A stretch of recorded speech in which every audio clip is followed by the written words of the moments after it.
the director who takes the author's vision and makes it come alive on stage. Hello, I'm Jan Simpson for the American Theater Wing, and joining me today to share their experiences are Jo Bonney, Sheldon Epps, Michael Halberstam, and Gregory Mosher. Welcome. Hi. Thank you. Hi. I thought I'd start off by asking you how it was that you came to directing. Is it like a calling for a priest or a minister? How did you start? Well, I stumbled into it quite by accident. I started out as an actor, and I worked up at the Stratford Festival for a couple of seasons in Canada, and when I came back from Stratford, I did what everybody does when they move to Chicago, and that's they start their own theater company. And somebody needed to direct the plays. I think I'd probably always wanted to direct, but I didn't really know it until I found out that I was in charge of a theater company and that I couldn't afford anybody else to direct it. But sometimes it comes from I think the frustration of an actor. You know how the actors always gather after the show and get a little drunk in the bar and try and fix the play. And maybe that was the calling that sort of pulled me into the idea, well, what if I actually did try to fix the play from the standpoint of a director, if that makes sense? Yeah. The reason I got into directing in theater is that I actually came to New York in '79 and I started making short films. I hired a young writer, actor, Eric Bogosian, who was also at that time starting to make his own shows, and we just started working together. And so it's this very organic thing of working on something that doesn't have a label. You don't actually call yourself anything. You just know you're making the work and you're putting up in clubs and you're putting up in these different venues. And then it takes someone else to come along. In this case, it was Joe Papp who was watching us work for a show we were doing there to give you the label and say, well, what you're doing is directing, which was a revelation to me. So. And it sort of snowballed from there. You know, people give you more and more opportunities and you build your credibility, but it wasn't that I actually set out in life to become a director. Actually, my path was remarkably similar to Michael's. I was an actor and at a not terribly good time to be a classically trained black actor before this thing called non-traditional casting came along. So I started a theater company on 18th Street in the Village with a bunch of other people. Primarily because I could say, this is a play I want to be in as an actor and could do it. And it was actually Norman Renee, who I think you know, a wonderful, wonderful director who died very early, who came to me and said one of the most generous things anybody's ever said. He said, you know, when I am directing you and we have an argument, I usually think that you are right, though I never would admit it at the time. But I usually come back to your point of view. And he said, so I think that means that you think like a director, so why don't you just start directing? And I did in that company, and I guess my control tendencies kicked in, and I enjoyed it and just stuck with it. And never really made a decision to stop acting and start directing, but found myself having not acted for about a year and not really missing it, loving what I was doing. So, Do you miss it now? I don't, and I think that's one of the best things about me as a director. I don't want to be acting the play. I have such love for actors and such great respect for the craft of acting, but I don't want to be doing it. So I think that's a good thing. There are a lot of directors who just want to get actors to do the performance that they would be doing if they were playing Henry Higgins. And I just say, well, why don't you be brave enough to go and be an actor then? I think in some ways you start that way if you're an actor first and you move into directing, and then you very quickly learn that that is absolutely the wrong way, and that you block your actors if you try and enforce your own performance choices on them. I had wanted to be a conductor and realized at the age of 19 that that was really not going to happen. And as an experiment, just thought I would try to direct a play. And I walked into the Oberlin bookshop, and the plays were on a wire rack. And I started with A, and I knew who Edward Albee was because of the movie of Virginia Woolf. And I thought, oh, I know that guy. And so I chose An American Dream. So it was an A play by an A playwright. And I thought I'd eventually move on to Brecht. And the zoo story. And that's right. And but I just said I would do it for 5 years and see if I liked it. And I did. If you're not going by the alphabetical method, how do you choose the plays that you're going to do? What is it that says to you, this is the one I want to do? For me, it's often the people I'm working with, whether that's the writer, the playwright, or an actor who I've always admired, or a group of actors that I've always admired. I've also found, having done a lot of work in resident theater companies, where you get some choice about what the next season is, I always wanted to do the thing that would teach me something that I didn't know. So at the Old Globe or at my own theater, I try to do plays that are unlike any other play that I've done before. So, you know, I'd never done an Ibsen play, so I did Hedda Gabler. I'd never done a Coward play, so I did Private Lives. I always want to do something that's going to make me learn something, make me read those books that we're all supposed to read or have read years ago that I've never read. I say, if I do this play, I'll have to read this book. I'll have to learn how to deal with this material. So it's often about my state of ignorance that a play will attract me, actually. It's interesting, as an artistic director, you get the luxury of choosing, but most freelance directors come often the play, I think that plays that they direct are the job opportunities that come by them, so they don't always have the luxury of passion projects. But it seems to me either way, hopefully a play should always be born from a place of passion, a desire, a need to say something, and whether that be through a learning process or a deep passionate belief that or some psychological state that you're exploring. I mean, mortality is always good for a start, isn't it? I think it's also just what is your curiosity for storytelling? What are the stories you want to tell? I mean, for me, because I tend to work on new plays, I rarely do the classics, and I don't know why, perhaps because I think there are people who do a much finer job than I would do. But I so love the process of being in the room with the playwright. Really from the first draft or the first sketch all the way through to the final production at his feet. There's something for me about not knowing what that play is going to be and the gamble of that I find really exciting. For me, it has to be that little moment, not little moment, many moments of, I have no clue what this is going to be and how exciting is that, and let's see where it takes us. So there's something about that process of working on new plays that really, works for me in terms of the storytelling aspects. Also, I'm really interested in what are the contemporary voices that you can get on stage.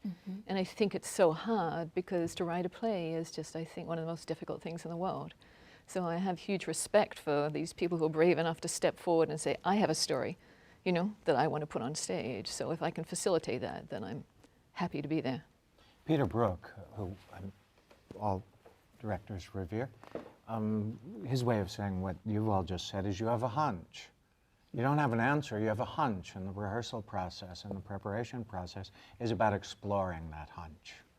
If you knew the answers, why would you do the play? That's what you're saying. I know exactly what my production of X would be like. Well, save yourself 9 months and go do something that terrifies you. Right. Do you ever find yourself doing a play that you didn't want to direct and then having to navigate that either as an artistic director or because you took a job that you... I've been lucky. I've never directed a play that I didn't want to, because, like you, I was the head of a company for a long time. I have been in that situation that when I was a freelance director of needing to take a job, and somebody would come along and say, do you want to do such and such a play? And go, well, not really, but I need to work. And that actually can be a good way to fall in love with a play, because inevitably, I think if you're going to have any passion about it, once you get into the room with the actors, you've got to be in love with it before you get there.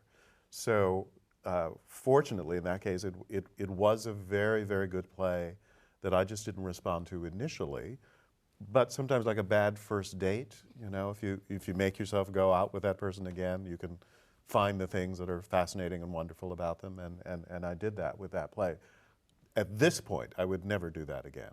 I would never choose to direct or select something for myself to direct at my own theater that I wasn't passionate about. And when I make up the season now, there are seasons in which I don't direct because those are plays that I want my audience to see, but not necessarily plays that I have a particular passion for, that I know someone else will have a greater passion than mine.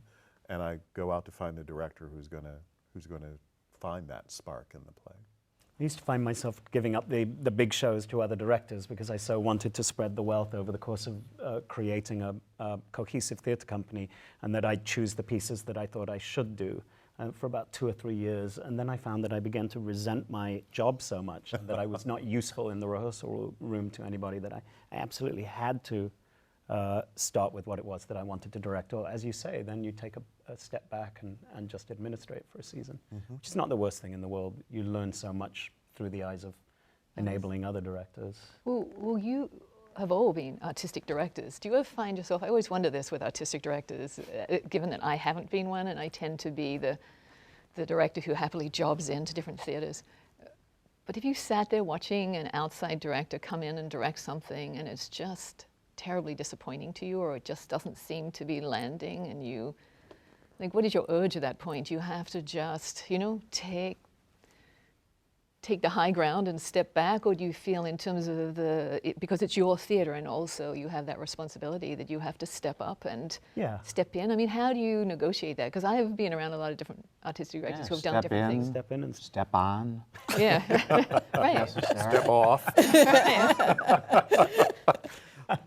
It's always about trying to find in what is it that they were trying to do, and is there enough there to be able to then help them build their vision and keep it positive, reinforced, so that the actors, I think, never lose confidence in the process. So if the actors lose confidence in the process, then it's pretty much over. Yeah, it's lost.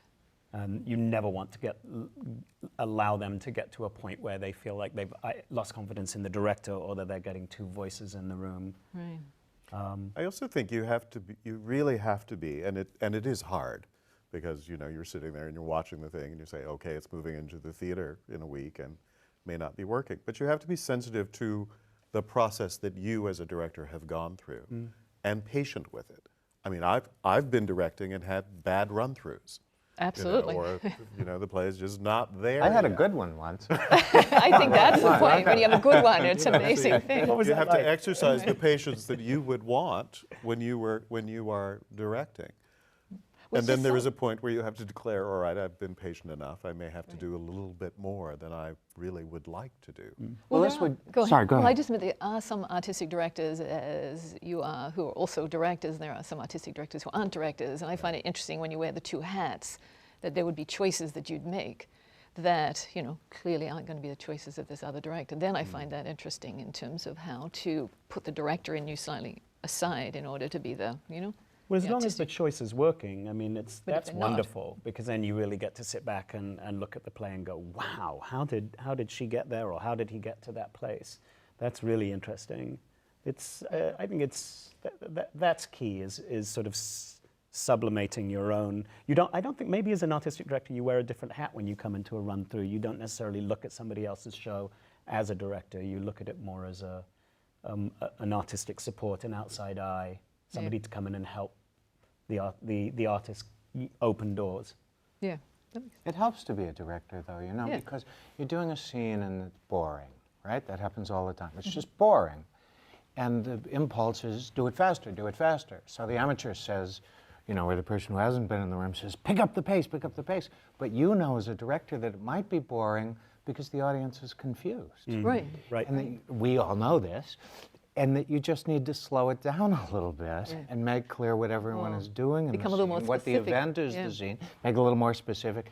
And having a director's perspective is enormously useful in Yeah, those situations. that's what I would think. I think you're right, though, that as an artistic director, your function is a little bit different. And I always think of my function as the artistic director going into someone else's run-through is just to be one of the first members of their audience.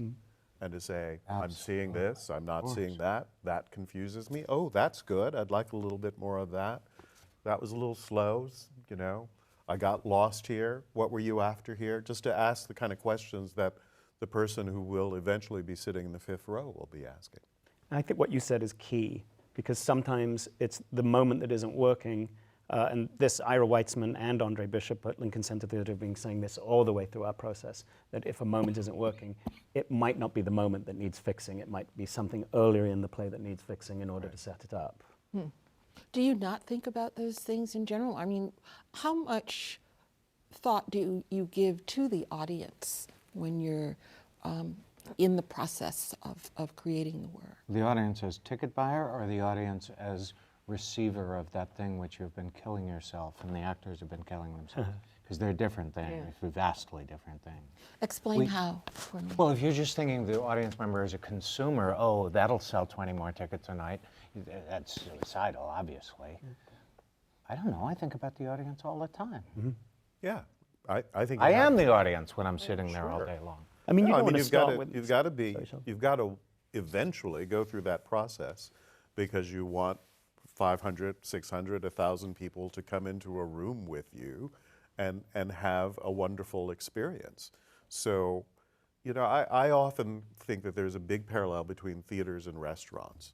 You know, that what you're doing is you're getting a bunch of people together to prepare a meal which is eventually going to be served to a bunch of strangers, for the most part, that you don't know, and you hope they'll like it and enjoy being in your restaurant and come back to it. So it would be stupid not to taste the food before it left the kitchen with an eye towards whether they think it's going to taste good or not. You also don't want to cook it all up front. Exactly. Otherwise it's overcooked. And by that, I mean, you wouldn't want to come in on the first day of rehearsal and start talking about diction. You know, it's like, or you're not going to land that laugh on this while we're still actually trying to discover what's this moment about, what's happening that's human here in this moment. Yeah, it's also when you're talking about, do you think about the audience? I think that's directing 101, because what we're doing is storytelling. If you don't have an audience, then I don't understand what you're doing it for. So it's not that you're thinking in terms of ticket sales or what the end product is going to be in terms of an external world of, you know, ticket sales, reviews, you know, a longer life or something. You actually are literally thinking in terms of, am I telling the story? Am I telling it the best way I can? Will people like this story? And I mean like in terms of, in the most simplistic terms, which is laugh, cry, weep, you know, walk out, you know, maybe. And sometimes it's wonderful, you know, you push something to the edge and it's not for some people. And certain people should not be in that audience. I mean, it's however you want to place your story, but that's all we're doing. I mean, it's really sort of kind of old-fashioned, classic, around the fire, telling stories. We just happen to put it in the bodies of other people, and we work with, you know, wordsmiths, playwrights who created it. But it's, I mean, we're all kind of in the room making the sandcastle together, and then you know, shove it out there for people to look at. I don't think it's, I just think it's so primal. You've talked about the playwright a couple of times and said you like working on new plays. Do the others of you have a preference for working on new plays or working on classics, working with writers who are still alive, still with us, or those who are far away? I mean, do you have a preference? I try to kill the writers during the process. Not true. Yeah. No. I don't have a preference. As I said, I've always wanted to do the thing that I haven't done. So my career's sort of been all over the map, from, you know, Duke Ellington to Tom Stoppard to Shakespeare to August Wilson to a bunch of new plays. If I had a formula, once I've done a new play, because new plays are tough and they take a long time and it's a long process, then I like to go and do something that I know is well crafted from the beginning, where you can walk in and you say, okay, this is a Noel Coward play. I know this play works. So I really love to bounce back and forth. New plays, new plays. Why? I love directing, because as Joe says, the process, doing something that no one knows what the result is. Can you imagine what it must have been like to rehearse The Glass Menagerie and no one had ever seen it? And be there with Tom and Amanda? Well, if you're lucky, you get to have some version of that experience in your life. And you believe in it, and you know perfectly well that the audience might reject it, either short-term or long-term. A lot of great plays were rejected initially. American Buffalo got all bad reviews in 1974, Really? except for Dick Christensen. I didn't know that. But it's interesting, I think, and you know, you say new plays, and you've just done a couple of revivals. But the fact is that when you walk into the room, every play is a new play. because you don't walk into Death of a Salesman and sort of follow a formula for doing Death of a Salesman, and it cannot be the same as any other production because your collaborators on that particular version of this new production Well, right. of Death of a Salesman is a new group of actors. So they're all new plays in a way. But people do come in with certain expectations or baggage or history. I mean, it's just, and I don't mean that in a negative or positive way. I think it's just the given when you're doing, any classic play, and then it's how you make it new and fresh. Well, right, that's the fun. I Yes. mean, is to shake up assumptions. Yeah. So David Cromer just did a gorgeous Streetcar Named Desire at Writers Theatre, and I think it had very little parallel to the famous Marlon Brando, Vivian Leigh film. He just had his own take on what he thought this play was going to be about and how he wanted to tell the story. And within minutes, the audience was very comfortably in his world. I think you do know that Private Lives works when you come into the room, but if you've got a passion for it, it's because you want to tell an old play with a new sensibility, with a fresh look, so that it speaks to now. There's no such thing, I think, as a definitive production. There's only a definitive production for a short period of now, and then we move on to what the next definitive production is. A good play, hopefully, is refreshed every time it's revived. When you're starting a process, be it a revival or a new play, do you start with a concept in mind, or is your first thought about the casting or your first thought about the design? Where does your process start? In a new work, then you sort of, I find that you look at what the playwright wants to do and you start there. If you're looking at Hamlet, you might think about, okay, what do I think Hamlet's about? What's the story I want to tell? And certainly with Hamlet, if you're going to do Hamlet, you should bloody well know who your Hamlet is before you go into rehearsal. So that's a conversation. So it depends on the project, don't you find? I think that's true. I do think that either out of some security or total foolishness and recklessness, I now sort of leave myself a lot more open to find the play in the process than I used to. Years ago, I remember reading Larry Carraw's Fundamentals of Directing book, which was sort of the manual for how you direct a play. And he wanted you to write down everything, the blocking, the colors, the everything, before you went into rehearsal. And, so I don't know that I ever did all of that, but I had that in mind for a long time, that you had to make all of these decisions. And you still do have to make a certain number of decisions about design elements and all of that. But about what that living, breathing thing is going to be, I now find myself sort of waiting to find out what it is with the people in the room, particularly the actors, and have them inform me about what the play is and what this production of this play should be, rather than to cut the suit before I get in there with everybody and say, okay, now you wear this, whether this color looks good on you or not. So like you want to find a design that the actors can almost inhabit and then fill out, rather than something that pushes something oppressively onto them. But I think it is a little bit of a combination, because you have a team that's looking to you for some sort of vision. You've got your design team before you ever step into the rehearsal room with your actors.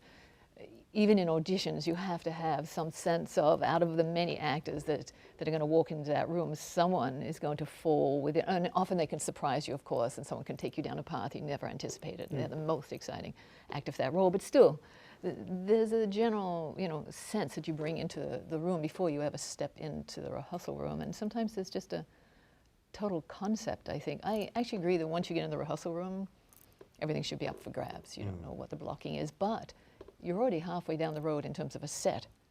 So for a start, that set is going to dictate, certain choices you make in terms of blocking before you even start, regardless of what the kind of organic body language is of each of your actors who will define the characters. So I think there is that. It's interesting because I've just been in the middle of the process at the moment, getting up a play of Lynn Nottage's, who, I just think is the most wonderful writer. But this play is tricky because she's been very ambitious with it, and it takes place in a lot of time and place and shifts backwards and forwards, and the first act is very different to the second act. And what was really asked of this before even stepping into the room was that the director bring a concept to it. After that, you get to a point where, okay, now we have to trust the text, we have to trust the actors, but really before we started on that, I had to think, what is my concept for this piece? How am I going to make the first and the second acts live as a whole play? Even though Lynn had written it, that it would be, and you had to trust that it would be, but it wasn't just a given on the page, because it's not linear and it's not. So the play gave you like a puzzle that you felt you had to solve to some degree. So you had to make very strong visual choices and a language for it, which I think is the most exciting thing, that it asks of you to bring that in, and then you put in the best collaborators you can in the room. And you've done it beautifully, let me say. Well, thank you. We'll see. But I just mean it is wonderful. There is that you know, what do you bring to it? And then you have to open it up to all your other collaborators and trust that each one of them is going to bring, you know, the skill that you don't have. Well, you have some givens, as you say, what you deal with in the script. You have to deal with ghosts. Right. Doing Hamlet. His father has to come back from the dead, so you have to create a world in which there can be a ghost. Right. And whatever that choice is, whether you put it in his head or you actually bring a living ghost out on stage. So there are a series of decisions, and A Minister's Wife at the end, the musical that we're doing right now at Lincoln Center Theatre, the end of the play breaks open from Shaw's Candida, which was its original source, and becomes a very abstract space. So we had to create an environment that could be both real and abstract at the same time. So I suppose there's a conceptual start there, right? But then you have to allow the concept to cement the play together, but be open enough so that the actors can come in and fill it out in rehearsal. I think I've been confined sometimes by overly specific choices that I've made. You know what I mean? Suddenly you realize, oh my gosh, I've got this decision, and all of a sudden the actor's coming up with this wonderful idea, and I have to now crack through this in order to be able to let this idea live. Yeah, and be able to serve the play. And also to go away and actually say, wherever you're at in the process, it's not working.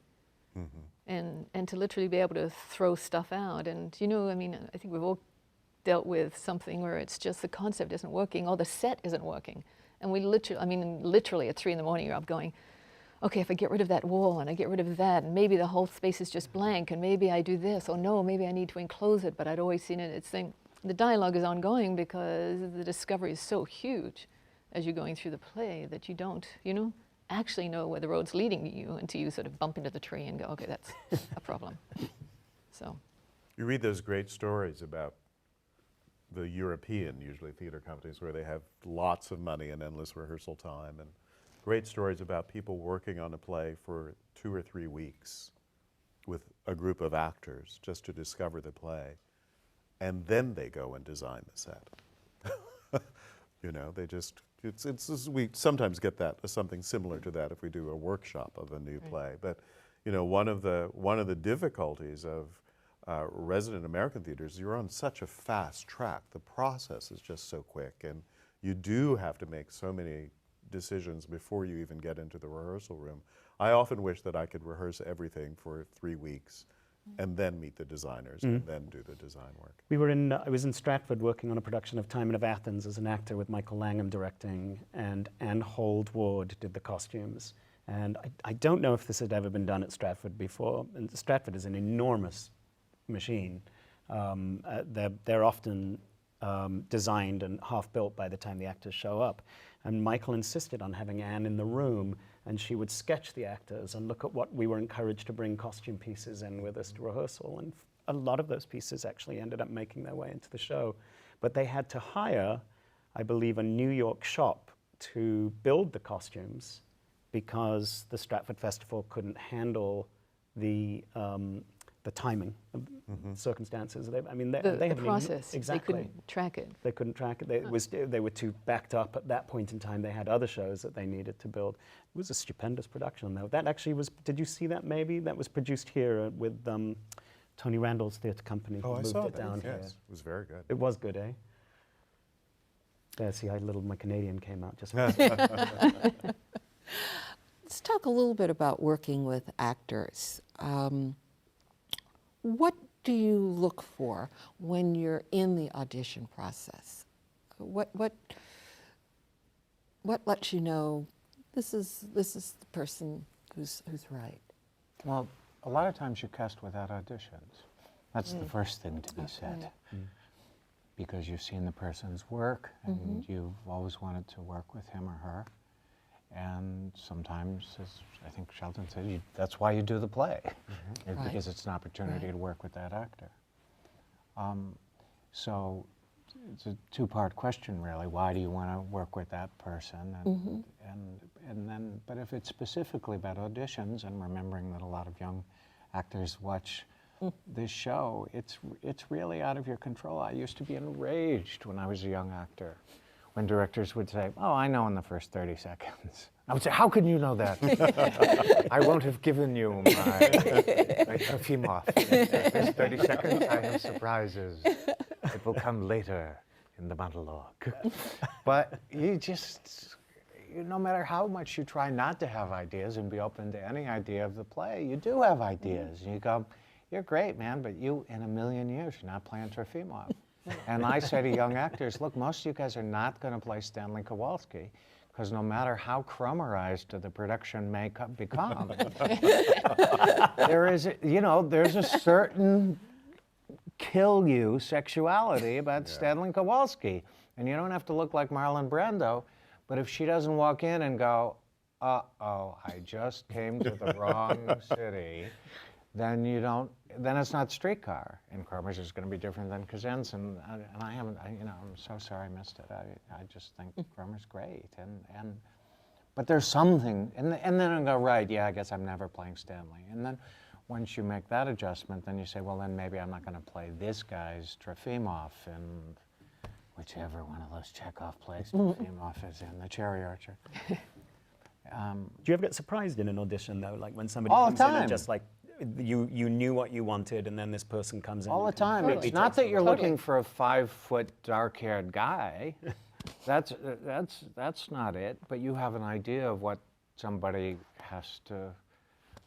I mean, in championship season, one of the guys he's been in and out of hospitals for the last 5 years because he's been drinking. Well, there's some guys who are just not going to be credible. But you could be thin, or you could be fat, or you could be tall, or you could be short.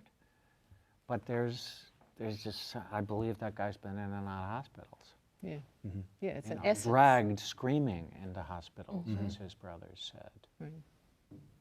That's a very good word. I think that's what I'm sort of after in auditions. If it's not an actor that I'm casting that I know, is the essence of a character.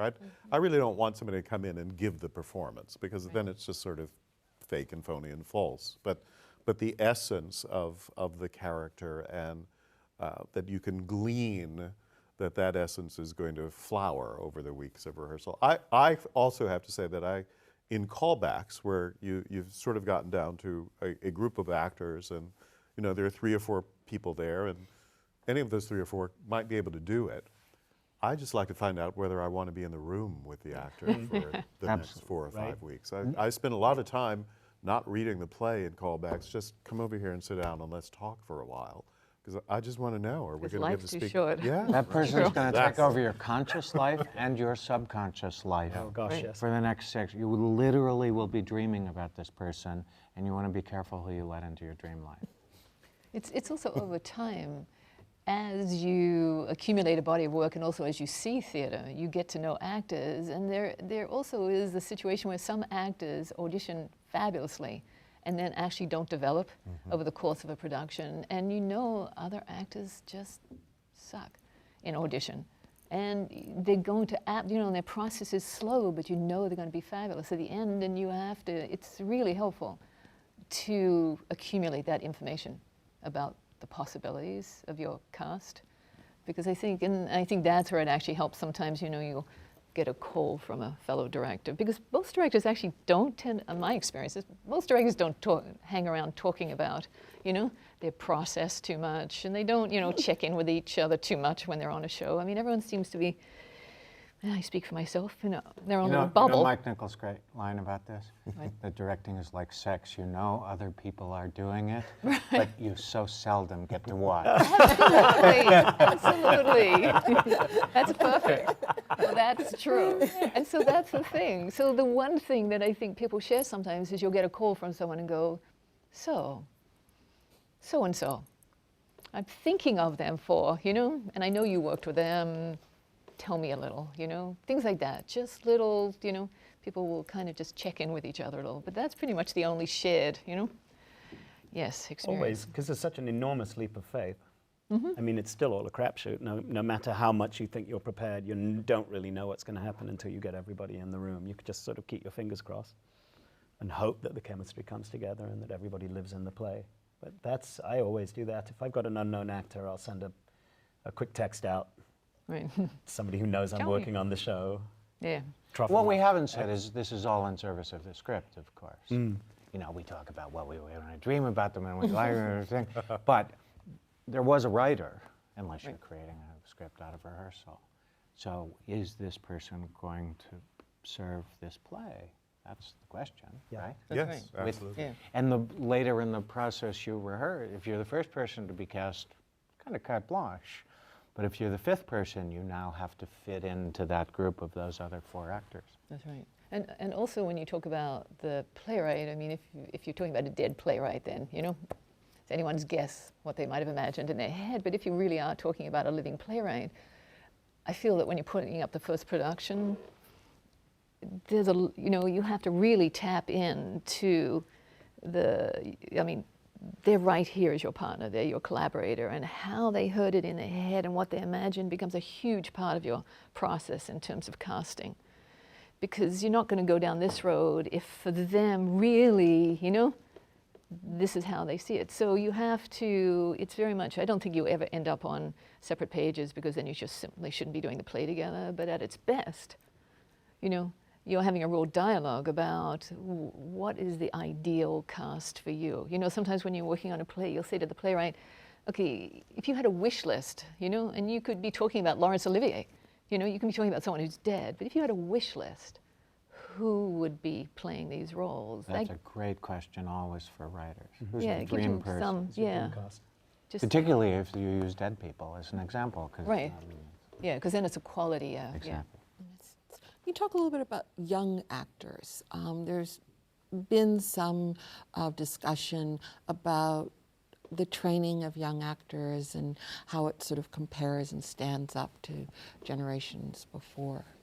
What are you finding with younger actors? I risk sounding like I'm about to take my teeth out and put them in a glass, but the thing that I have noticed with a lot of the young actors I've worked with, although I have a vague optimism, a seed of optimism that this tide might be turning, and maybe because of the recession.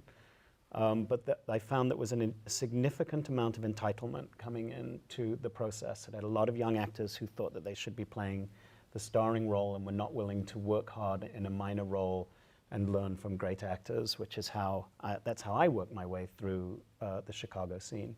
I learned at the feet of and up at Stratford, enormously talented people, and I thought I was very lucky to be on stage with 3 or 4 lines, and was quite willing to be moving furniture and making 3 or 4 costume changes over the course of the evening. There was a period where I felt like I was working with a lot of actors who, when you would say, okay, you're going to have to help us with the scene change, and I need you to be an extra in this scene of, all right, as opposed to, the tide seems, I just had a wonderful experience on Rosencrantz and Guildenstern are Dead, where I had a young cast who, I've never had a more hardworking group of actors who were more excited to be in the room. That felt like a shift to me. I don't know if you've had this experience at all. It's understandable. You've got kids coming out of drama schools with $100,000 in debt. Yeah. Oh, that's interesting. You want me to, I understand it's a paycheck, but it's $450 a week and I have to live, and you want me to play 2 lines? I get it. I mean, I know what you're talking about, but these young people, particularly coming out of the professional schools, are under enormous financial pressure. Mm-hmm. It's Yes. terrifying. And yet they don't understand that the best way to move, not only to become the best actor, but to really move through the ranks, is to go do that four-line part and hang out with everybody, and because now you have 10 people saying, hey, you should get Jimmy, he's good. But you're also seeing kids coming, because of the way a lot of programs now do these showcases on all three coasts, you're seeing kids coming straight out of school and suddenly finding themselves in starring roles in TV series, and then coming back to Broadway and regional theaters and playing roles that they're being cast in because they think they're going to be ticket draws, but not necessarily because they're actually capable of playing the role. And I think that's that starts to open up a whole can of worms in terms of the industry as a whole, our reliance on stars, which again, I'm not pulling down. I'm just saying that's a lot of the entitlement factor can come out of that. I have no problem with the star system. The star system has been in existence since the dawn of theatre. Ask Richard Burbage. But it has shifted more into off-Broadway than it used to be. That used to be the Broadway thing, I think. But over the last few years, I noticed that more and more, when you're casting a play, the first question from the artistic director will be, well, at least with this role or this role, the two, let's say lead roles or one lead role, who could we offer it to?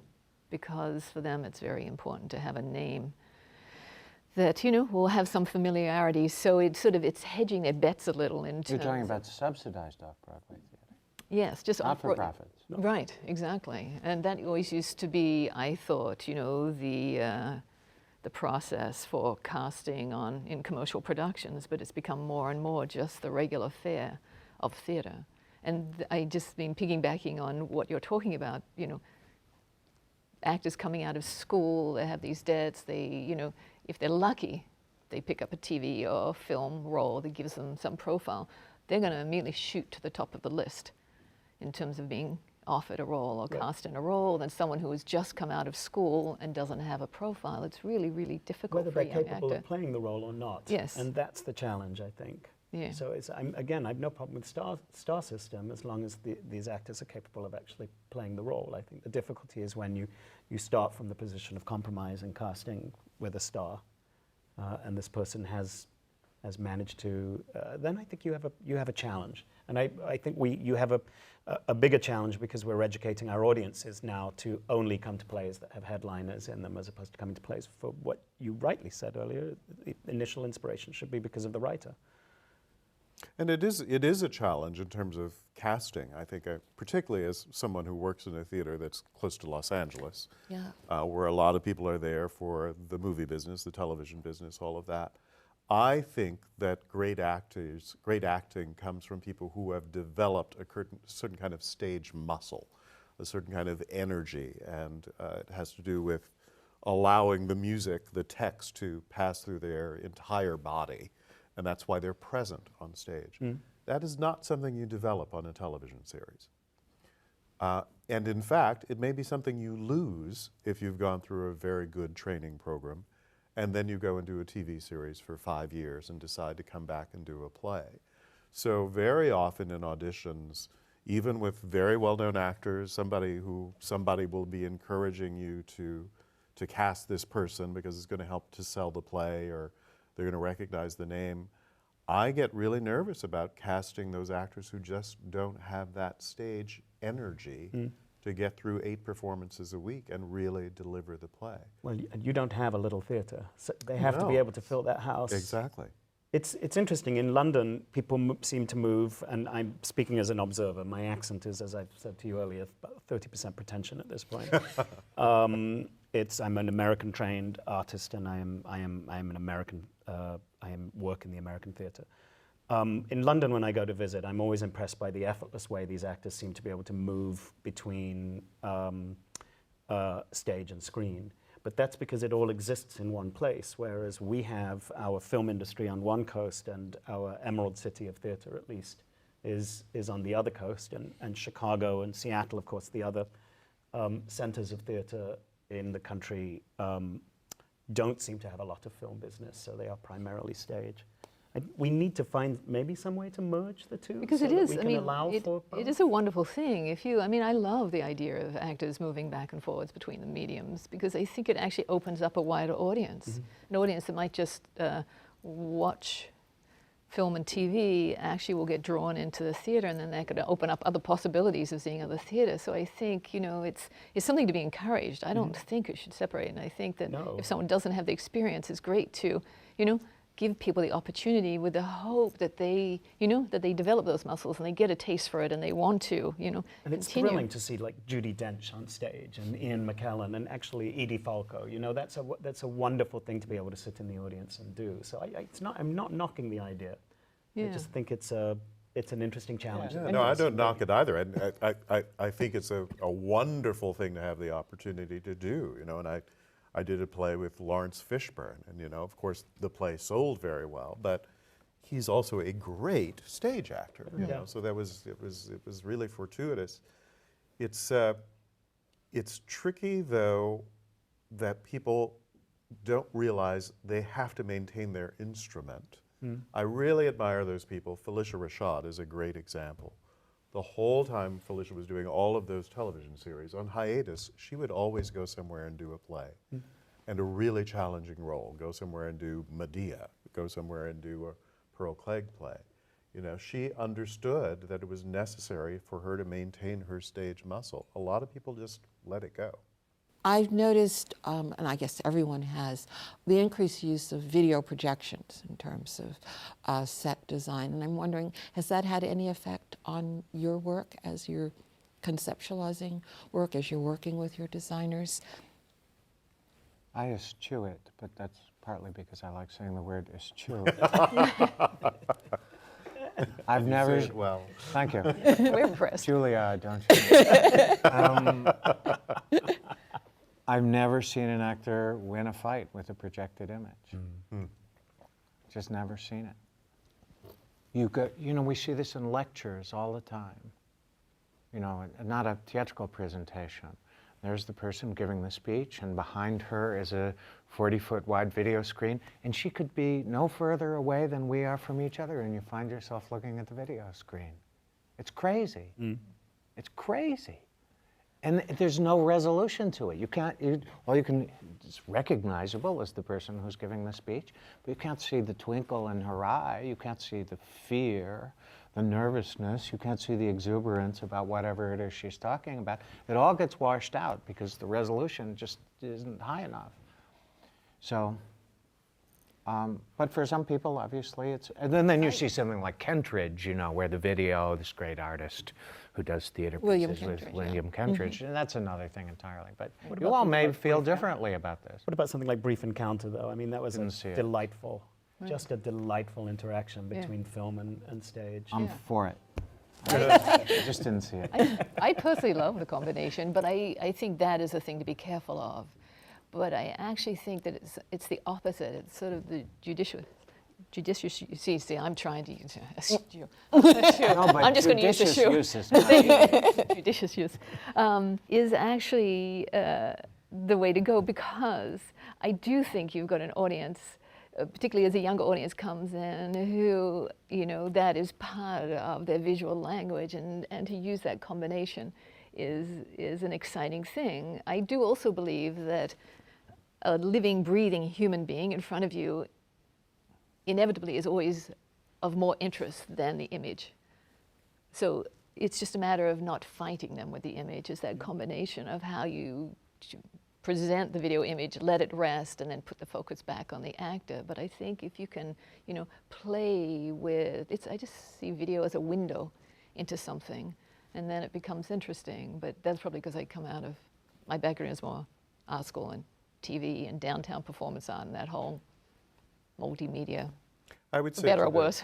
To the young directors out there who are watching this, now that I'm in my dotage, I guess I can say that it's a tool and can be a wonderful tool, but it shouldn't be the tool. I remember being on a panel for a directing fellowship, and they had to submit samples of their work, which is always tricky anyway, because the samples are always hard to really gauge.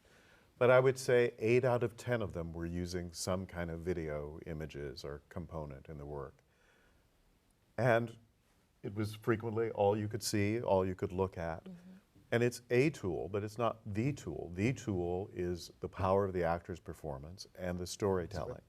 And if you depend on that to be the thing that's going to get the production across, it's not going to happen. I saw a young director up at Columbia use video brilliantly just last weekend, so I don't know what I'm talking about.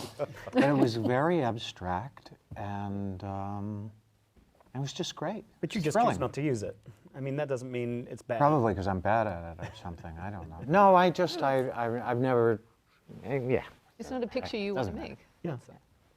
And maybe not the kind of plays that you're attracted to. As you say, you always start with the script, and if the script doesn't call for it, I think you're right, it's a tool. Yeah. And we have new tools. I'm looking at a play now that's set in the 70s, and I realize that's ancient history for many people.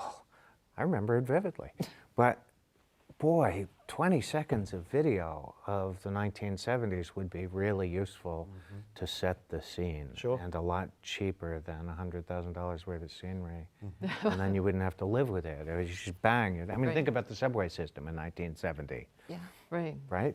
You couldn't see the cars through the graffiti. Well, that's a great image. And, you know, you could project that on a scrim and lift the scrim out and bang, and there you are. You can only be in one place, New York City in the 1970s.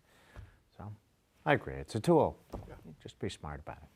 Are there opportunities today for the equivalent number or equivalent opportunities for young directors to come in, to break in today? I don't think it matters, whether there's an equivalent number. A director is somebody who directs. It's that simple. Whether it's 1952 or 1972 or 2011, a director is a person who, against whatever the odds are, will find X number of actors, find a room, find an audience, and do it. Because the fact is, nobody, with rare exceptions, ever asks you to direct. Unless you're already in the room and, you know, hey, you're a good actor, I got a hunch about you, you should go direct. But no one's going to call you up and offer you a directing job, right? Right. Right. Ain't going to happen. Right. A director's a person who directs. Yeah, it's part of the nature of, you know, the position, absolutely. And also any young directors I know, because, you know, we all work with young ADs. And the ones I know, by the time we get to the end of a production, you have a really strong sense whether they're really going to get out there and direct, because invariably the way they go about things is very self-sufficient. And half the time they already have created some small theater company, or they've got a peer group that they get together and they're, you know, encouraging, you know, particularly, as I say, their sort of peer group, which is really what you hope, is that they're already building a network of young writers and actors and designers who they're going to make work with, and they really don't care whether they put it on, you know, in the parking lot down the street. They're just going to do it. So I agree. Our time is beginning to draw to an end, so I wanted to ask each of you, is there some, if not play, some kind of show that you've wanted to do and haven't had the chance to do? Now, I know you experimented a bit, but is there something that you haven't had the chance to do that you wanted to do? No. I've been so fortunate to have been in situations where I've gotten to touch almost every base that I've wanted to touch. Next week my answer could be different, but right now I'm really satisfied. I'm really happy about covering the territory. Yeah. I have to say no also, mainly because I think it's also, you make your choices. And I made a choice a little while ago, although I've always worked on new stuff, to actually do projects that I felt would take a longer development time. So rather than going from production to production, I'm going to take as long as it takes to get somewhere. And, you know, and people seem to be giving the opportunity. So, hey, that's nice. That's nice. Michael? I think we must be the luckiest people working in the industry. I have no complaints. I feel like I'm doing what I want to do. I'm very grateful. Great. Come on, Greg, you've got to counter all it. Yeah. No, I do want to direct a musical before I die. You haven't directed a musical? I've produced musicals. I have never directed one. I mean, this goes all the way back to the conducting thing, I suppose. Oh, that's right. Yeah. You want to come and direct a musical at Writers Theatre? Done. Let's do it. Done. There you go. See what a If I had productive a show this theater, is. I would immediately counterfeit that. All I right, would like that very much. we have now moved into the production phase here, at producing phase here at the Working in the Theater, because we've made a connection. We'll come see your Made a show. marriage. We will be coming to see all of your shows. Thank you so much for spending this time with us here, and thank you for joining us. These programs are brought to you from the Graduate Center of the City University of New York in partnership with our friends at CUNY TV. On behalf of the American Theater Wing, I'm Jan Simpson, and thanks for joining us for another edition of Working in the Theater. I'm Ted Chapin, chairman of the American Theater Wing. The Wing has played a vital role in New York's theatrical life for more than 60 years. Best known for creating the Tony Awards, we stand for excellence, but we also support education in the theater, and our work reaches beyond Broadway in New York. The Working in the Theater television programs, which are supported by the Annenberg Foundation and the Dorothy Strelsin Foundation, are unequaled forums for discussions with today's most creative artists. Downstage Center's in-depth radio interviews were created in conjunction with XM Satellite Radio and can be heard on our website. For people who are starting their careers, we have a 2-week boot camp for aspiring actors from colleges across the country called Springboard NYC. And our theater intern group provides a forum for young people who are starting their careers to build a professional network. All of the American Theater Wing's educational and media programs are available for free on demand from our website, americantheaterwing.org. Thanks for your interest in the Wing, and thanks for watching.